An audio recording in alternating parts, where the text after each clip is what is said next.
And hello there, and welcome to the Tom Retro Chronicle, episode 34 of this second season of my podcast here on YouTube.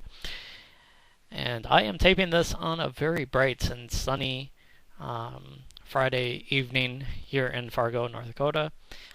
It's been raining here for quite a few days. Hopefully we can try and get at least a few more sunny days here and there. But a little bit more worst case scenario down to the southeast of us.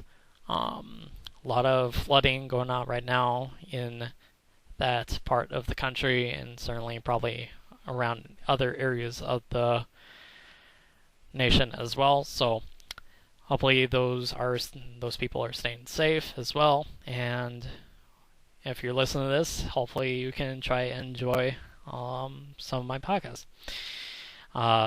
Things I'm going to talk about today for this episode are the possibility of LeBron James leaving the Miami Heat to go play somewhere else in the decision part 2.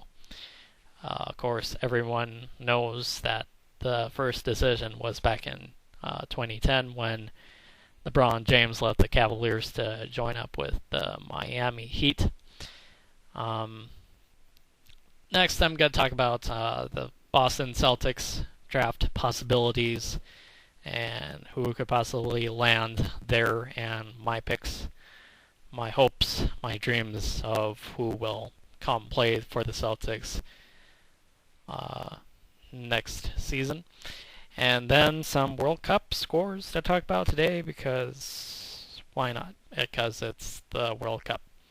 So essentially, the first thing I want to talk about is the possibility of LeBron James leaving the Cavaliers.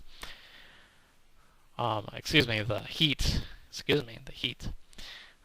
During the summer to go play for some other team. And essentially, if you didn't hear, this past Sunday, the Miami Heat lost to the San Antonio Spurs, 107-84. I believe that score was there in Game 5 of the NBA Finals. So, and pretty much which culminated in the San Antonio Spurs' 5th overall franchise championship. So it was definitely another finals loss for LeBron James, his 3rd in his career. And there goes my phone again. So essentially his first one was against the same San Antonio Spurs, except he was a Cavalier in the 2007 NBA Finals. And then his second one was back in 2011 when he faced off against the Dallas Mavericks. And the third one, which was, as I said before, this past Sunday.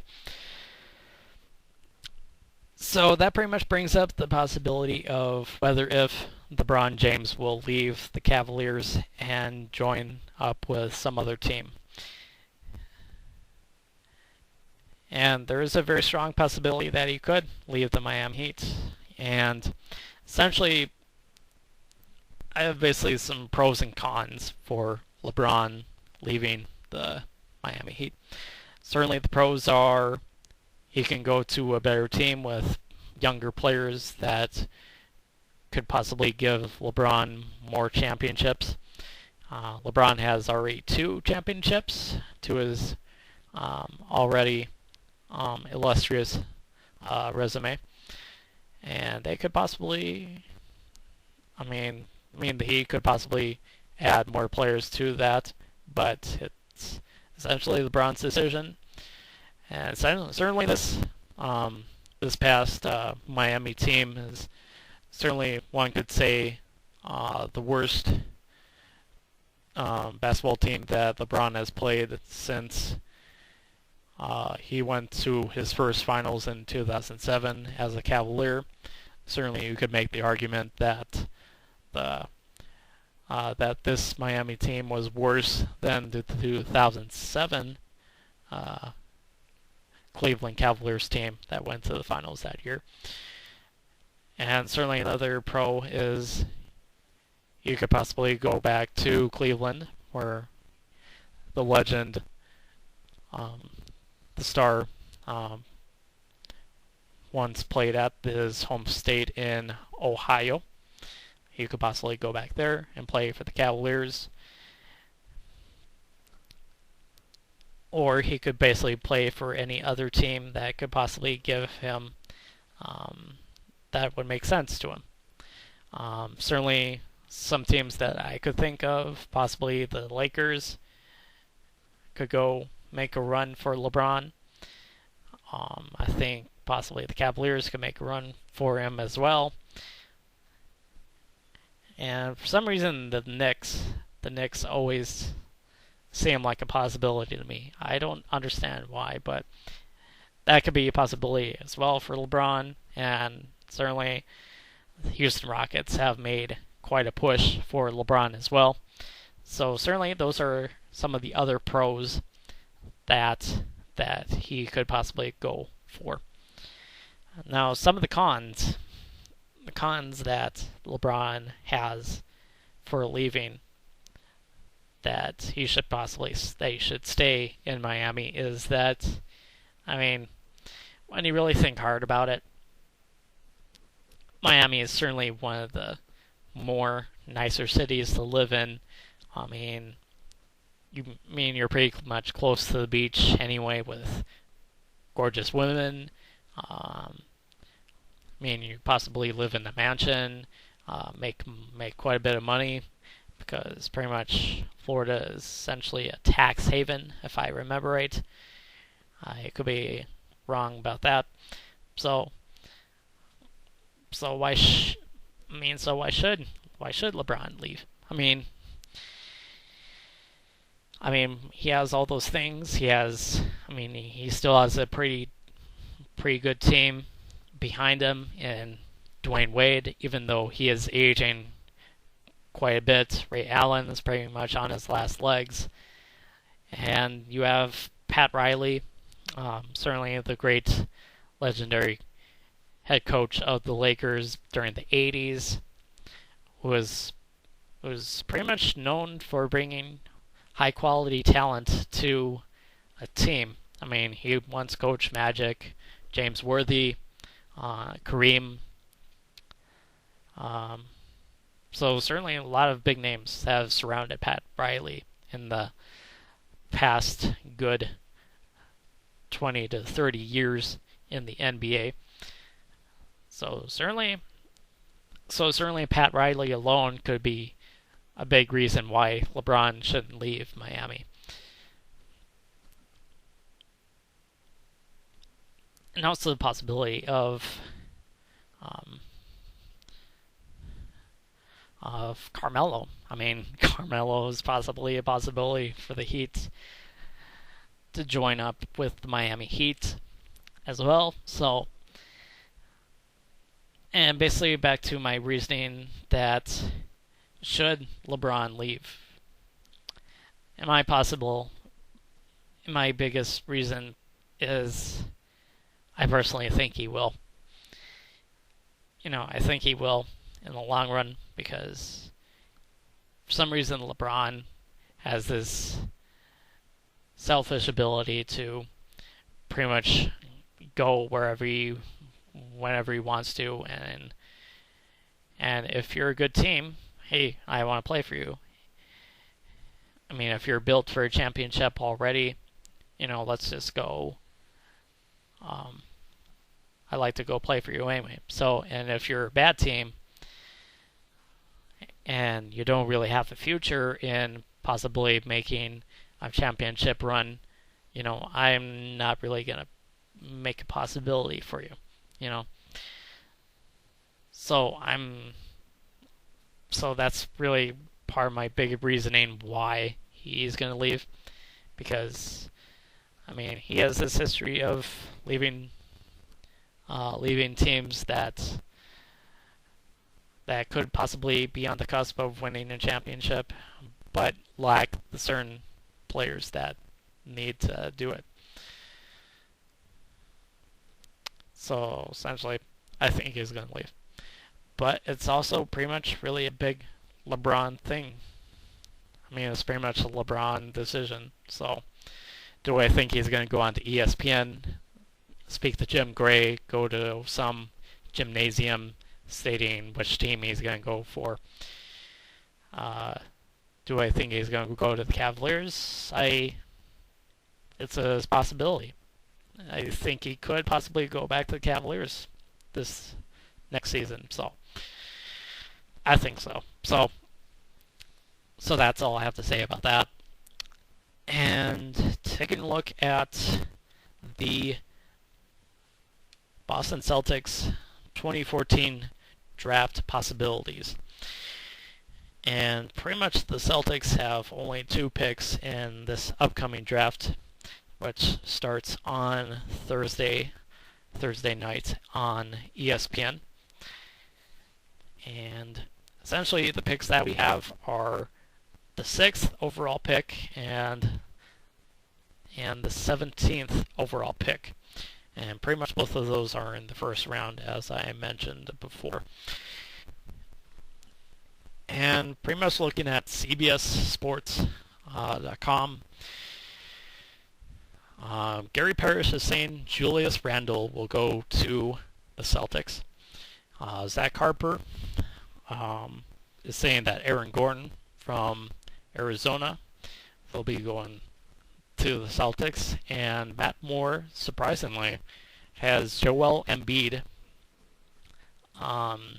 the recent player that has been in the news for having an injury that could pretty much have him be out of an NBA sideline for at least a good 6 months to maybe a possible year. A very interesting route for the Celtics could possibly go and take Joel Embiid. Do I really want the Celtics to go for Joel Embiid? No, I don't think so. I don't really want to see him go, but he's a good player. If it's something that certainly our GM, whose name somehow escapes me, shoot. He was, I feel embarrassed now, but certainly some of the players that I think we should take in that number 6 pick are, I believe Julius Randle would be a good pick for us. I mean, he's a pretty solid player. Pretty much right out of Kentucky, who has been a school that has been known to get to develop high-class talent. Certainly with Coach Calipari being at the helm of that school, certainly it could make a possible Celtic. I like the choice in Aaron Gordon as well. So there's the possibilities for number 6. For number 17, Gary Parrish has Kyle Anderson of UCLA, small forward.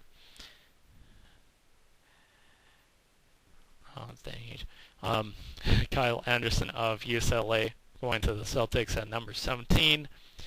Zach Harper has Zach LaVine, the shooting guard from UCLA, going at number 17, and Matt Moore has Rodney Hood of Duke going as a small forward at number 17 as well. Certainly, I haven't really watched a whole lot of UCLA basketball, but certainly I like those choices. I think we don't need a point guard. We don't necessarily need a whole lot of... We certainly don't need a point guard. I mean, pretty much Rondo, despite being a possible trade prospect, he could possibly go go out on trade.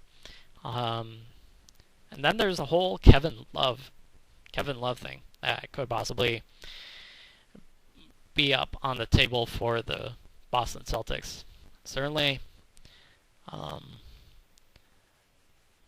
certainly lots of people saying that he's going to go to the Celtics because, probably might make more sense to me, KG went from being in the Timberwolves to becoming a Celtic and pretty much winning the NBA championship pretty much within a year. So it could be interesting. Could be an interesting take there with Kevin Love. Do I think he'll end up with the Celtics? I think so. I would like to see Kevin Love become a Celtic, where the green, have him bleed green. Certainly better than the idea that he'll go to the Lakers and play for them. Blah. I don't really want to see Kevin Love play as a Celtic, other than being a Celtic. If that makes sense at all or not. I mean, I just don't want to see him play as a Laker. That's what I'm trying to say. If he ends up as a Celtic, great for us. But if he doesn't, then I'm happy for it. So I'm cool with it. So essentially, those are pretty much my picks for the NBA draft. Could be a very interesting draft. Lots of this is a pretty deep draft. Andrew Wiggins, Jabari Parker. Also a name that I'd like to see play for the Celtics. Jabari Parker, Joel Embiid, certainly that. Marcus Smart, Noah Vonleh from Indiana. Then Doug McDermott from Creighton. And then Adrian Payne from Michigan State.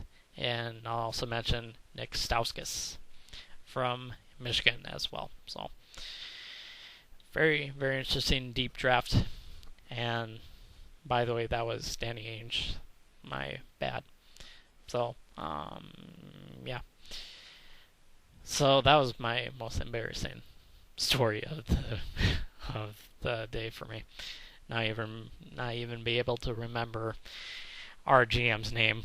That was kind of a drag, but hopefully this will be my rebound. Some World Cup scores that are going on today. Costa Rica upsets Italy 1-0. Zilch.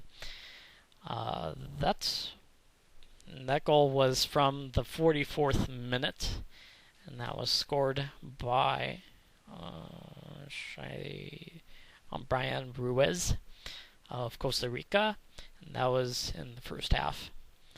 So Italy gets upset.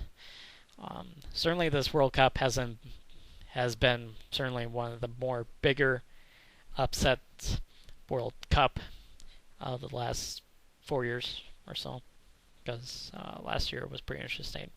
And then you had Switzerland and France, and boy, oh boy, if you liked scoring in this one, oh boy, and pretty much for about a good 17 minutes, it was pretty much a 0-0 game, and then pretty much after that, it was pretty much ended pretty differently. The French striker Olivier Giroud scored the first goal in the 17th minute, and then Blaise Matuidi, sorry if I'm pronouncing that wrong, scored in the 18th minute, and Mathieu Valbuena scored in the 40th minute, and Karim Benzema scored in the 67th minute, and Moussa Sissoko scored in the 73rd minute, and some of the Swiss players that scored was Bellerim Dezelamadi. Sorry if I'm mispronouncing that again. Sorry about that. And that was scored in the 81st minute, and Granit Xhaka in the 87th minute for Switzerland. And currently, one game going on right now is Honduras and Ecuador. And pretty much the first goal was scored by Honduras by Carlo Costly. That was in the 31st minute, and Ecuador answers right back with their own goal in the 34th minute by Ener Valencia. Ener Valencia. Excuse me again. And that was in the 34th minute, as I mentioned. And in the 65th minute was, once again, Ener Valencia. And this game is currently going on right now. It is currently at the 79th minute. And we'll have to see what happens with that. So I think possibly Ecuador could make a good case for winning this match. And so that is pretty much it for this episode of the Tom Retro Chronicle, episode 34. I will be probably doing another episode sometime next week on Tuesday, possibly. Until then, I am going to say adios. See you next week. Bye.